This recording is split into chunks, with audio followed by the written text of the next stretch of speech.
Hi, I'm Pastor Steve Talmage of Love of Christ Lutheran Church in Mesa, Arizona. Each week, Pastor Annette Christofferson and I try to provide a brief introduction to two of the assigned readings for the upcoming Sunday. This coming Sunday is Reformation Sunday, a big Sunday in the life of the Lutheran Church and most Protestant congregations. It's October 29, 2023. And the Old Testament reading assigned for this Sunday is Jeremiah 31, verses 31 to 34.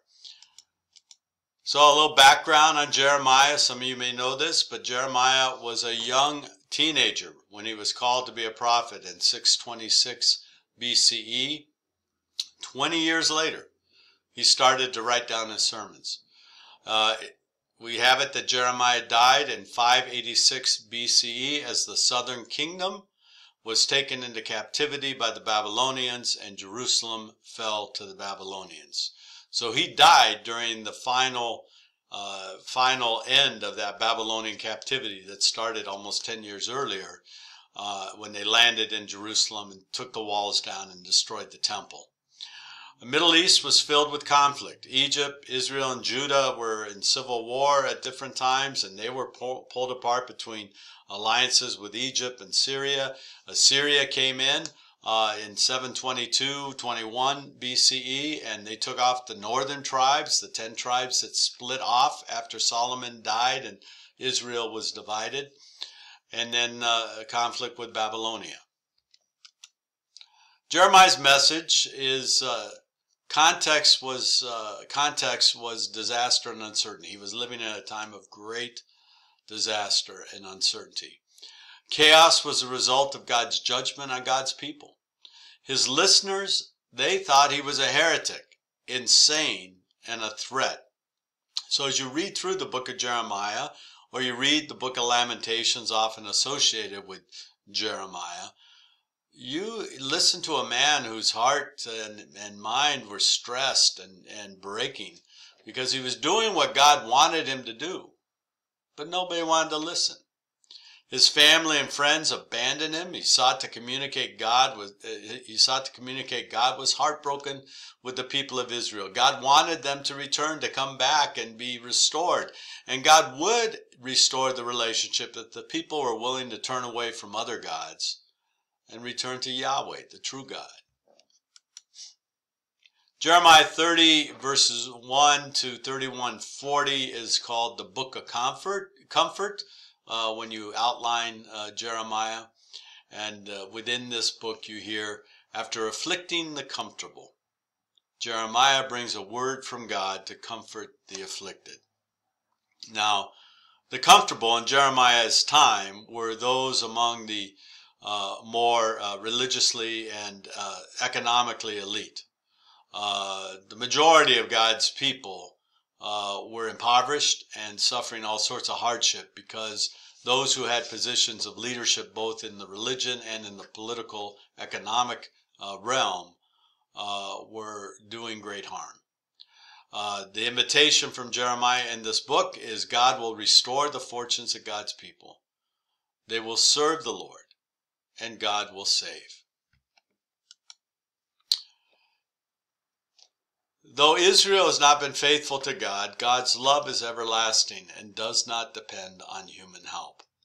The exiles will have a chance to return. In 538 BCE, a Persian, King Cyrus, will release the Israelites who want to go back to the land of Israel if they choose. And the reality that Jeremiah is trying to lift up, that God is bigger than immediate timelines. God's love is everlasting, and it does not depend on human help, and God's will will be done on earth as it is in heaven. Jeremiah 31 verse 28, and just as I've watched over them to pluck up and break down, to overthrow, destroy, and bring evil, so I'll watch over them, build, and to plant, says the Lord. So, leading into our reading, we have this word from Jeremiah, a word from God, offering a contrast to the reality of exile, destruction, devastation, to a future where rebuilding and new planting will take place.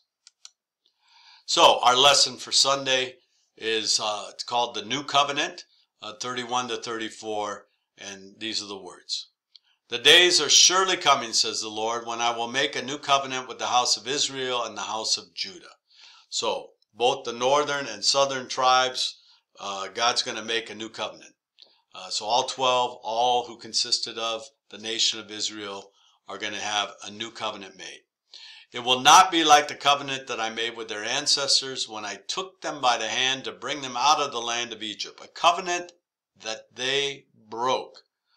You remember the story of Exodus, that after God delivered them from slavery under Pharaoh and brought them across the water into the wilderness area, they had a chance to go into the promised land in a matter of weeks or months, but they were too afraid of the people who were living in that territory, and then they were placed in the wilderness for 40 years.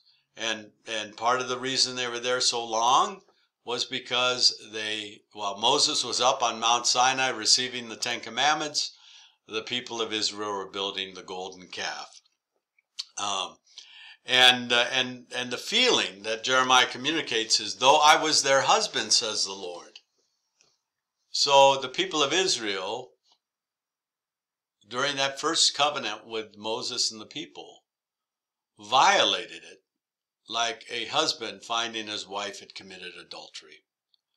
Verse 33, this is a new covenant, a different covenant.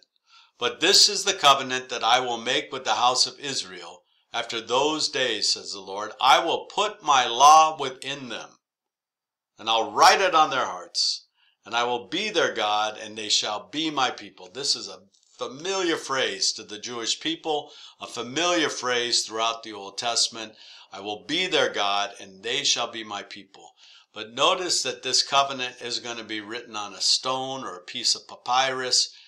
It's going to be carved into the very hearts, which also includes the mind of Israel, so that they will know who God is and whose they are. No longer shall they teach one another or say to each other, know the Lord, for they shall all know me, from the least of them to the greatest, says the Lord.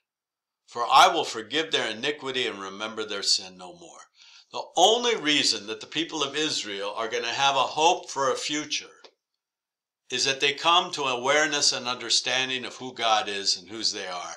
And the God that called them and made a covenant with them way back with Moses and their ancestors, and way back even to Abraham and Sarah, is a God who's willing to forgive their iniquity and remember their sin no more. God makes the covenant, God initiates. This is all grace here. If you read this little passage, it's all God initiated. Covenant is new, it's different from past.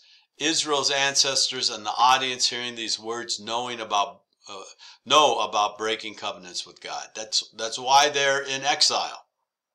That's why these horrible things have been happening. God feels like a husband finding a spouse committing adultery. God will put the law within them. God will write it on their hearts. The covenant, I will be their God and they will be my people.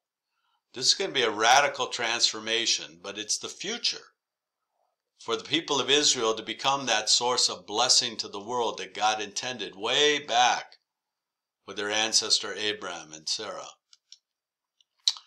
All the people of Israel will know God. There's not going to be any doubt, uncertainty, or questioning. And the least of the greatest. So this is an inclusive covenant. God will forgive their iniquity. God will remember their sin no more.